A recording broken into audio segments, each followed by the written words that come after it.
Gus Dur, saya kenal dekat Gus Dur. Gus Dur pemimpin Muslim, Ketua Umum Nahdlatul Ulama, datang dari keluarga Syekh besar kita. Pemikirannya sangat luas, beliau jiwanya sangat baik, merangkul semua. Tokoh Muslim yang sangat terkenal sebagai tokoh inklusivisme, melindungi semua minoritas. Saya ingat salah satu langkah-langkah beliau waktu ada ancaman terorisme, ada gereja-gereja yang mau dibom. Beliau memerintahkan Ansor dari Banser untuk menjaga semua gereja. Ini sesuatu yang membesarkan hati, ini yang membanggakan kita. Jarang di dunia ada pemuda-pemudi Muslim pada saat hari Natal, pada saat tahun baru, pada hari-hari besar minoritas, berdiri di depan tempat ibadahnya agama lain, menjaga supaya umat agama lain beribadah dengan tenang. Ini leadershipnya Gus Dur, dan itu pun pernah saya tiru. Dan itulah kenapa Gus Dur ini sangat dihormati, akhirnya diusulkan menjadi pahlawan nasional bangsa Indonesia.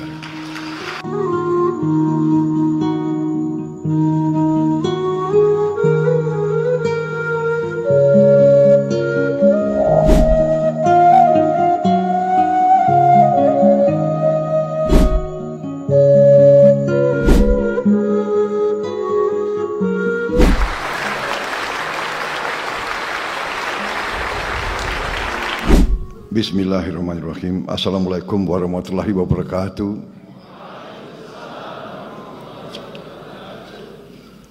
Yang saya hormati Wakil Grand Sheikh Al-Azhar Profesor Dr. Muhammad Abdurrahman Ad-Duaini, Rektor Al-Azhar Profesor Dr.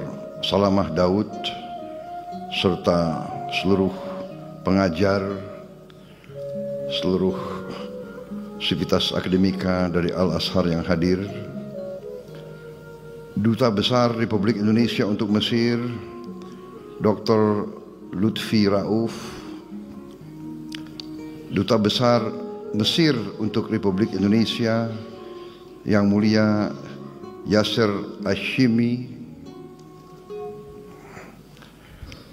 Ketua Perhimpunan Mahasiswa Indonesia di Mesir, Saudara Razif Alif Al-Faiz,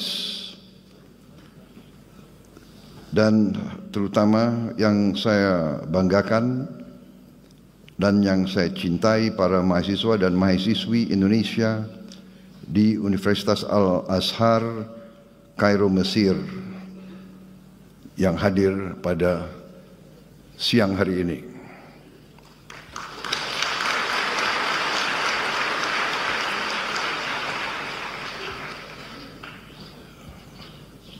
Saudara sekalian, sungguh berbahagia saya dapat berjumpa dengan para mahasiswa dan mahasiswi yang sekarang sedang menuntut ilmu di Universitas Al-Azhar ini, suatu universitas yang sangat bersejarah, sangat terkenal. Saudara-saudara, sudah ribuan alumni Al-Azhar dari Indonesia, sudah banyak ulama dan pemimpin Islam di Indonesia pernah belajar di sini. Di antaranya yang paling terkenal Presiden Republik Indonesia yang keempat, Kiai Haji Abdurrahman Wahid, yang kita kenal sebagai Gus Dur.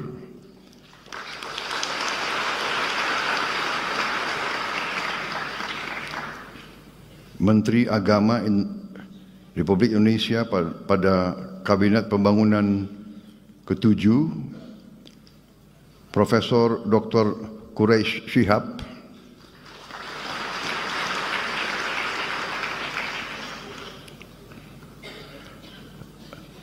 tokoh besar Nahdlatul Ulama yang pernah juga menjadi Rois Am, Kiai Haji Ahmad Mustafa Bisri, Gusmus,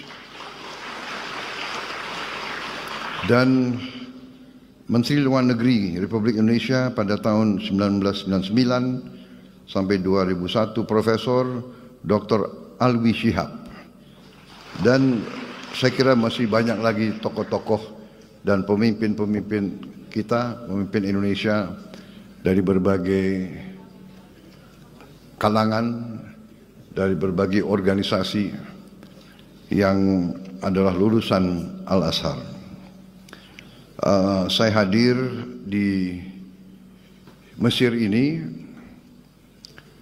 untuk dua acara penting, yaitu hari ini saya melaksanakan kunjungan kenegaraan kepada Republik Arab Mesir, diterima dengan sangat terhormat tadi di Istana Presiden di Kairo, dan di sana melaksanakan pembicaraan cukup mendalam, cukup intensif.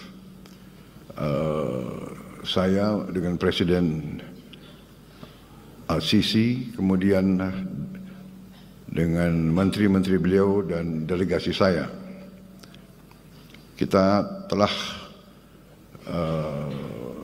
menyepakati beberapa hal-hal penting yang intinya adalah kita ingin meningkatkan dan mempererat hubungan antara Indonesia dan Mesir yang pernah sangat dekat dulu, karena Mesir memiliki tempat yang khusus di hati kita, tempat bersejarah, yaitu Mesir merupakan negara yang pertama mengakui kemerdekaan Republik Indonesia.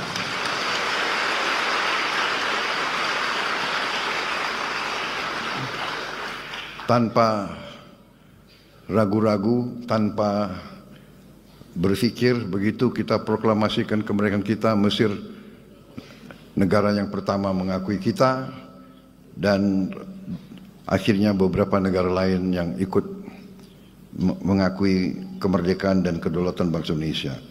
Kemudian dalam perjalanan,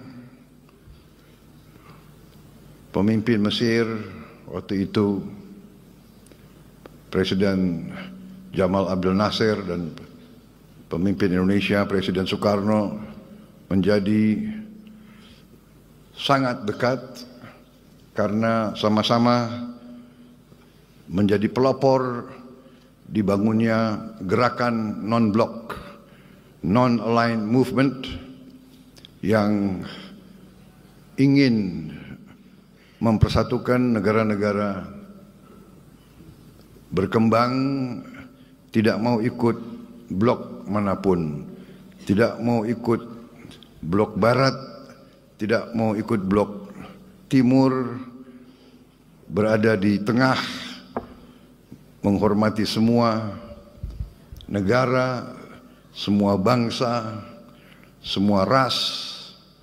Itulah pendirian pemimpin-pemimpin kita waktu itu, dan itulah tradisi yang hendak kita teruskan, tradisi bangsa Indonesia, dan itulah juga yang saya canangkan bahwa saya akan meneruskan dan mempertahankan sikap ini, bahwa bangsa Indonesia adalah bangsa yang menghormati semua bangsa-bangsa di dunia, menghormati semua negara-negara, tidak mau terlibat dalam permusuhan dengan siapapun, tidak mau terlibat dalam fakta-fakta militer, selalu menganjurkan jalan damai, selalu menganjurkan musyawarah, selalu menganjurkan jalan tengah,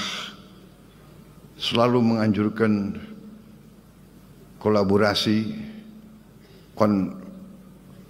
kerjasama, bukan konflik. Itu sikap yang saya canangkan dan itu yang saya jalankan, tidak hanya dalam politik luar negeri, tapi juga dalam politik dalam negeri yang saya jalankan selama ini. Saya menyampaikan bahwa di abad ke-21 ini dunia semakin kecil, teknologi semakin canggih. Teknologi sekarang begitu canggih, dapat memberi banyak kemudahan kepada manusia, tapi pada saat yang sama teknologi dapat juga dengan mudah menghancurkan manusia. Ini yang kita lihat sekarang. Saudara-saudara sekalian, para mahasiswa-mahasiswi, tentunya selalu saya menyampaikan hal ini karena saudara-saudara adalah bagian dari masa depan bangsa Indonesia.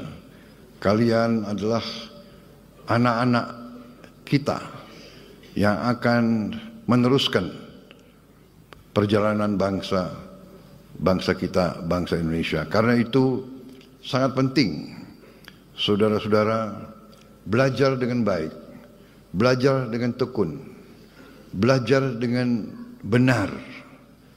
Dan saya berterima kasih, saya bersyukur saudara-saudara memilih belajar di Universitas Al-Azhar, universitas yang sangat bersejarah, universitas Islam yang mengajarkan pelajaran Islam yang damai, pelajaran Islam yang sejuk, pelajaran Islam yang moderat, pelajaran Islam yang tidak mengajarkan kebencian, pelajaran Islam yang tidak mengajarkan saling mencari kesalahan, tapi saling mencari titik-titik temu.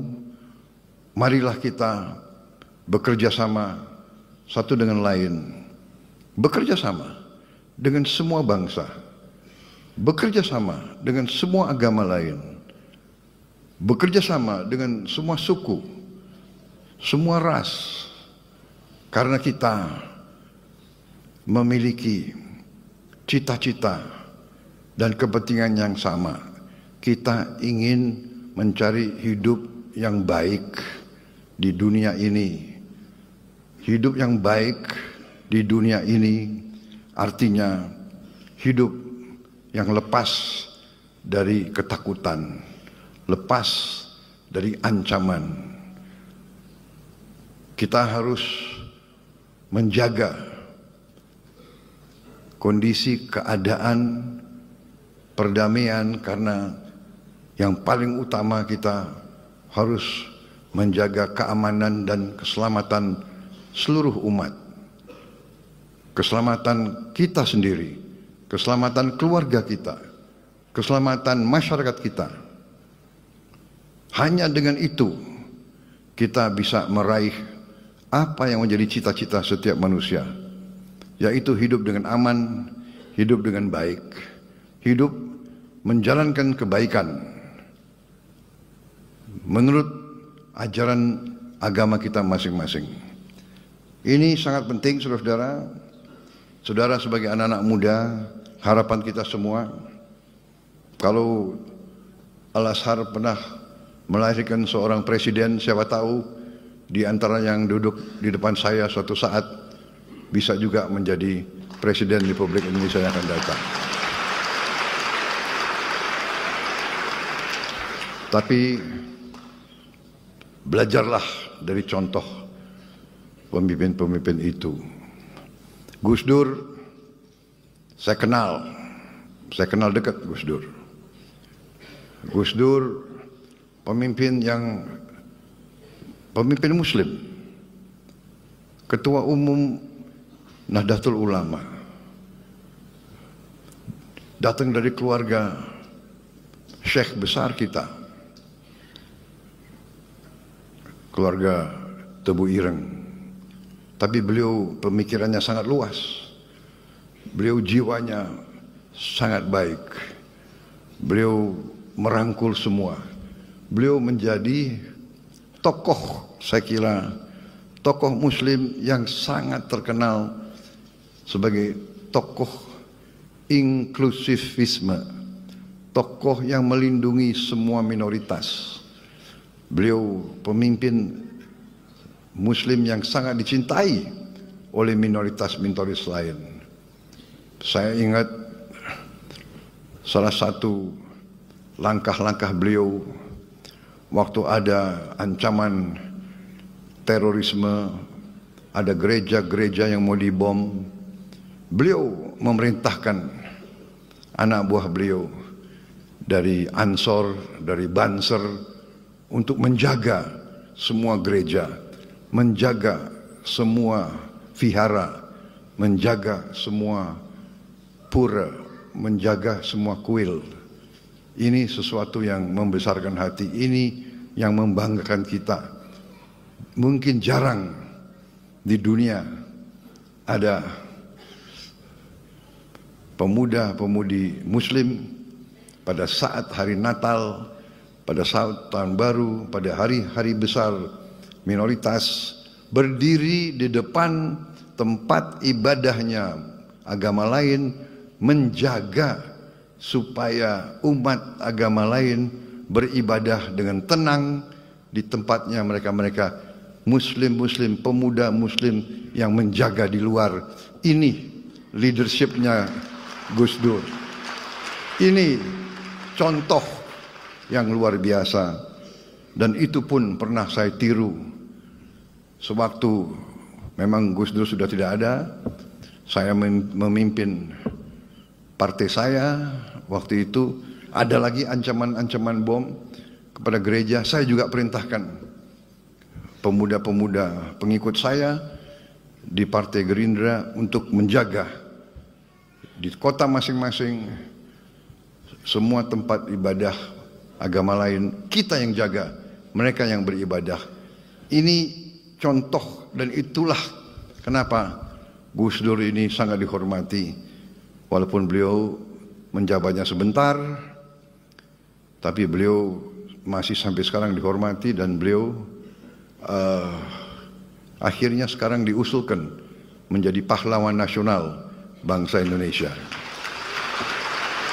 Saudara-saudara sekalian, ini saya kira salah satu contoh alumni Al-Azhar yang sempat menjadi pemimpin tingkat nasional di Indonesia, akhirnya menjadi presiden di Indonesia dan memberi kepemimpinan, kenegarawanan, leadership yang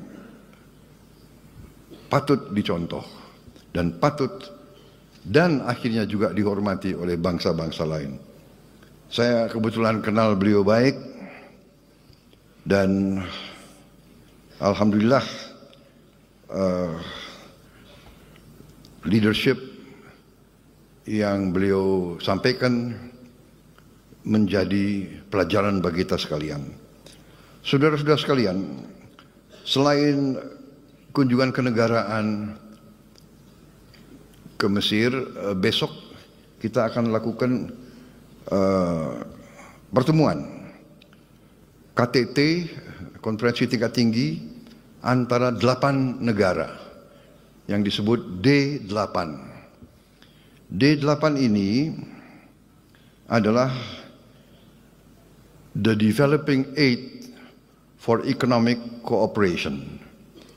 Didirikan tahun 97 untuk meneruskan kerjasama ekonomi dan pembangunan antara 8 negara berkembang, yaitu Bangladesh, Mesir, Indonesia, Iran, Malaysia, Nigeria, Turki dan Pakistan.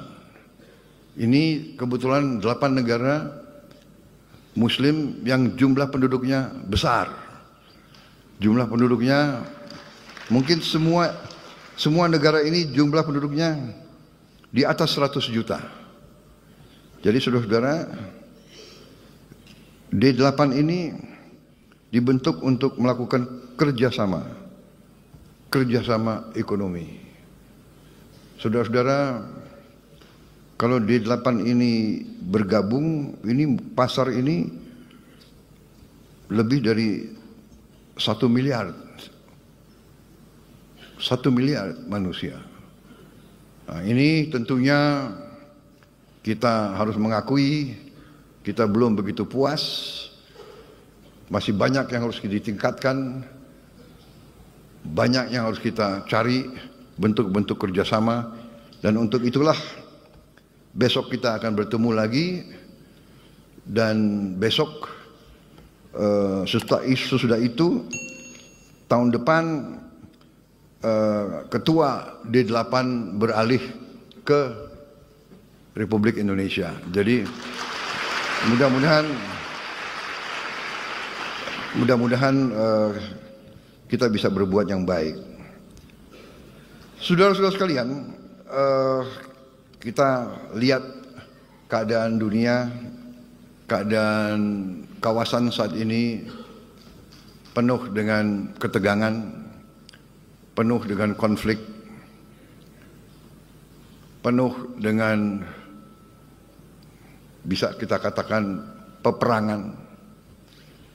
Kita prihatin apa yang terjadi di kawasan ini terhadap saudara-saudara kita di Palestina, tapi tidak hanya di Palestina, di tepi barat Palestina ya, di Gaza, tepi barat Palestina, di Lebanon, sekarang di Suriah, tapi juga di kawasan-kawasan lain, di Libya, di Sudan, di Yaman. Saudara-saudara, marilah kita selalu waspada bahwa kalau kita tidak rukun dan tidak bersatu, kalau pemimpin-pemimpin kita tidak arif, tidak bijaksana, ujungnya adalah yang terjadi adalah perpecahan. Dan bila pecah, bila tidak ada persatuan dan kesatuan, yang ada adalah kelemahan. Dan kalau lemah, tidak dapat melindungi dan menjaga keselamatan rakyatnya. Saya kira ini pelajaran yang sangat penting bagi kita.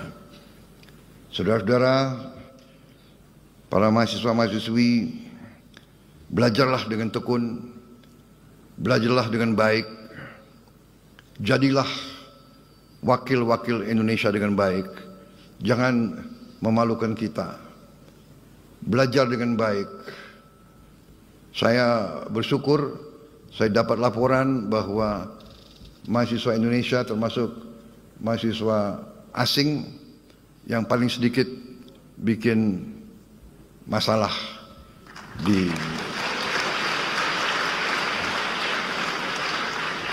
di Al-Azhar dan di Mesir. Mudah-mudahan laporan ini benar adanya.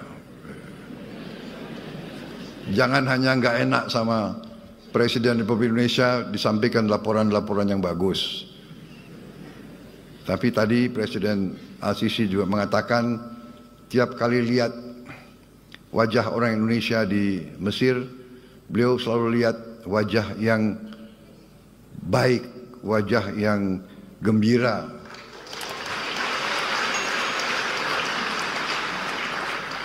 Mudah-mudahan itu pun benar adanya.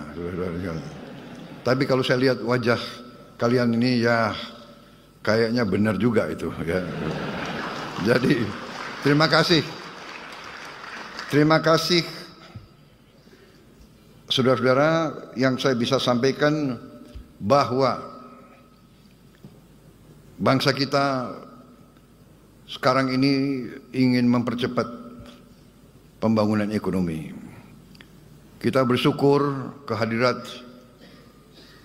Allah yang Maha Kuasa, Tuhan Maha Besar, yang begitu banyak memberi karunia kepada kita. Bangsa Indonesia harus bersyukur. Berkali-kali saya mengatakan, bangsa Indonesia harus bersyukur. Kita diberi karunia yang sangat luar biasa. Kekayaan alam yang luar biasa. Saya sudah diberi angka-angka tersebut. Kita memiliki tambang-tambang strategis, mineral-mineral kritis, tanaman-tanaman yang sangat banyak ragamnya. Sebentar lagi kita tidak hanya swasembada pangan, tapi dalam beberapa tahun lagi saya katakan Indonesia akan menjadi lumbung pangan dunia. Kita begitu besar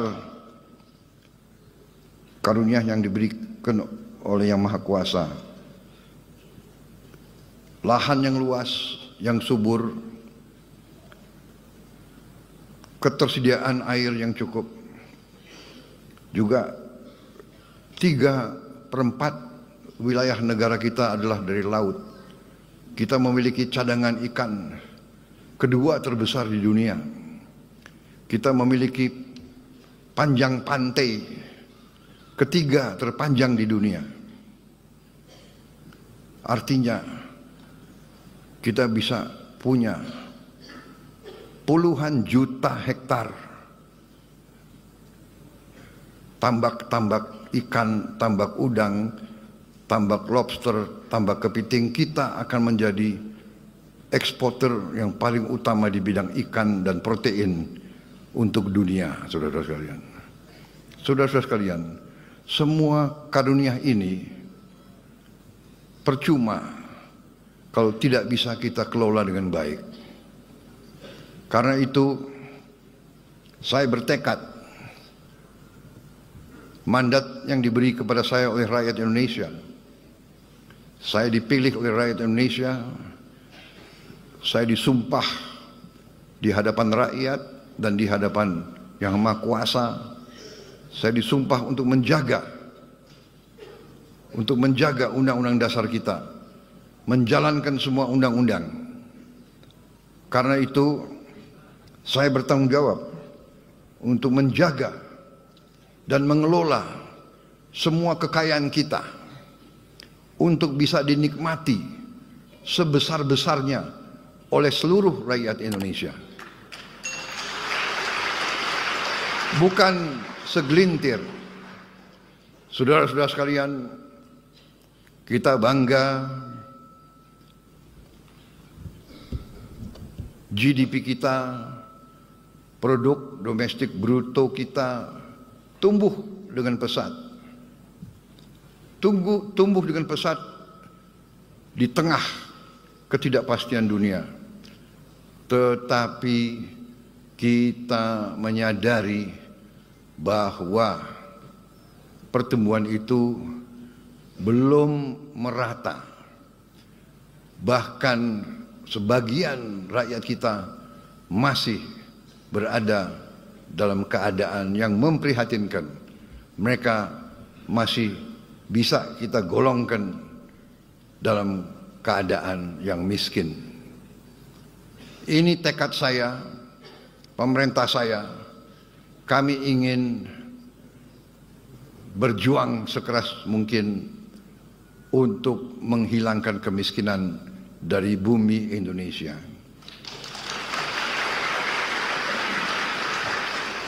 Dan untuk itu, dalam rangka menjaga kekayaan Indonesia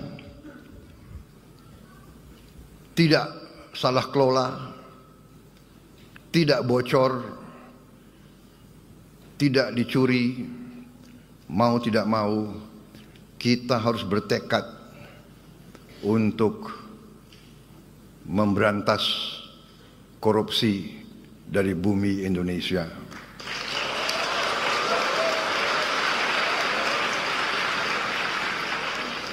Memang banyak yang mengejek Prabowo Subianto. Saya memang sudah biasa diejek. Dari dulu saya diejek. Dari dulu saya difitnah. Sekarang pun mereka tidak percaya. Apa iya kemiskinan bisa dikurangi? Ya kan? Saya mau bikin program memberi makan untuk semua anak Indonesia pun diejek. Pun ada yang tidak setuju. Sampai sekarang ada profesor-profesor yang pinter-pinter kok nggak setuju. Heran saya. Profesor pinter atau bodoh, saya nggak tahu itu.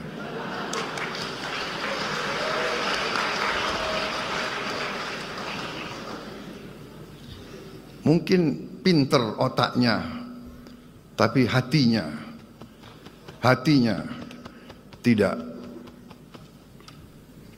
bisa merasakan kalau anak-anak itu, kalau anak lapar ke sekolah itu bagaimana caranya, dia tidak bisa merasakan. Itu saudara-saudara, saya tidak ragu-ragu, nggak apa-apa saya diejek. Saya yakin saya berada di atas jalan yang benar. Saya yakin rakyat Indonesia mendukung saya. Saya akan teruskan program ini.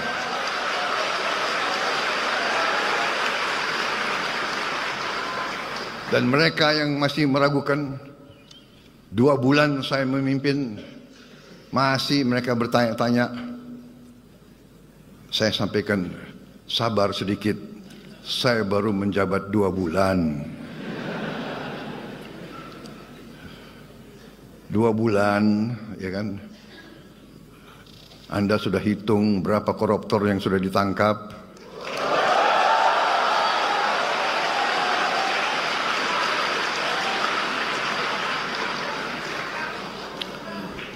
Saudara-saudara sekalian, yang nyinyir sama saya, silakan, kau duduk aja di sebelah situ. Ya. Ini belum apa-apa. Ini belum apa-apa. Nanti 6 bulan lagi baru saudara boleh nilai pemerintah Prabowo Subianto.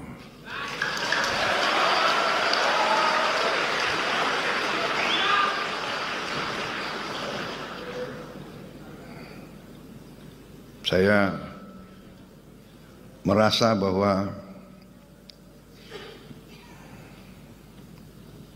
kalau sudah dipilih oleh rakyat, kalau sudah disumpah di hadapan Yang Maha Kuasa,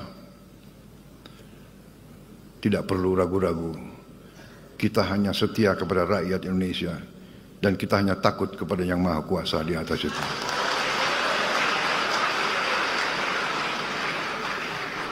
Saya dalam minggu-minggu ini, bulan-bulan ini, saya dalam rangka memberi, apa istilahnya itu? Memberi memberi kesempatan untuk tobat. Hai para koruptor atau yang merasa pernah mencuri dari rakyat, kalau kau kembalikan yang kau curi, ya mungkin kita maafkan. Tapi kembalikan dong. Nanti kita beri kesempatan. Cara mengembalikannya bisa diam-diam supaya nggak ketahuan. Mengembalikan loh ya. Tapi kembalikan. Kemudian, hai kalian-kalian yang sudah terima fasilitas dari bangsa negara, bayarlah kewajibanmu. Ya. Asal kau bayar kewajibanmu, taat kepada hukum, sudah kita kita menghadap masa depan. Kita tidak ungkit-ungkit yang dulu. Tapi kalau kau bandel terus, apa boleh buat? Kita akan menegakkan hukum. Dan bagi aparat-aparat harus milih setia kepada bangsa, negara dan rakyat atau setia kepada pihak lain. Kalau setia kepada bangsa, negara dan rakyat, ayo. Kalau tidak, percayalah, saya akan bersihkan aparat Republik Indonesia.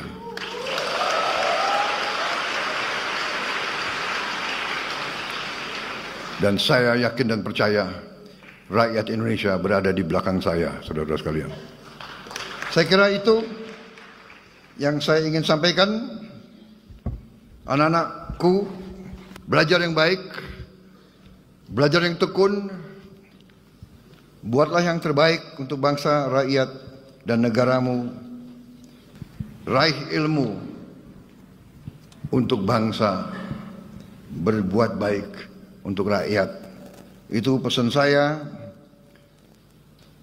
Terima kasih atas kesempatan ini. Saya bisa tatap muka dengan saudara-saudara. Saya bisa bicara langsung kepada kalian.